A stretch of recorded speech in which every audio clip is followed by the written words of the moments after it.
നാട്ടുകളുഷന്റെ news H വാർത്തകളിലേക്ക് ഏവർക്കും സ്വാഗതം. പ്രാദേശിക വാർത്തകൾ ചുരുക്കത്തിൽ. SSLC +2 പരീക്ഷയിൽ ഉന്നത വിജയം നേടിയ വിദ്യാർത്ഥികളെ BJP തച്ചനാട്ടുകര പഞ്ചായത്ത് കമ്മിറ്റി ആദരിച്ചു. ഈ വർഷത്തെ SSLC +2 പരീക്ഷകളിൽ ഉന്നത വിജയം കരസ്ഥമാക്കിയ വിദ്യാർത്ഥികളെ BJP തച്ചനാട്ടുകര പഞ്ചായത്ത് കമ്മിറ്റി ആദരിച്ചു. വിദ്യാർത്ഥികളെ വീടുകളിൽ നേരിട്ടെത്തിയാണ് പഞ്ചായത്ത് കമ്മിറ്റി ആദരിച്ചത്. ചടങ്ങിൽ BJP panchayat committee president Murali Vadakkekara അധ്യക്ഷത വഹിച്ചു.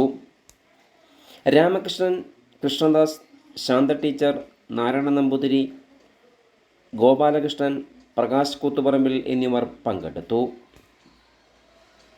18ഓളം കുട്ടികളെയാണ് ആദരിച്ചത്. കൂടുതൽ വാർത്തകൾക്കായി നാട്ടുകൾ വിഷൻ ചാനൽ സബ്സ്ക്രൈബ് ചെയ്യൂ.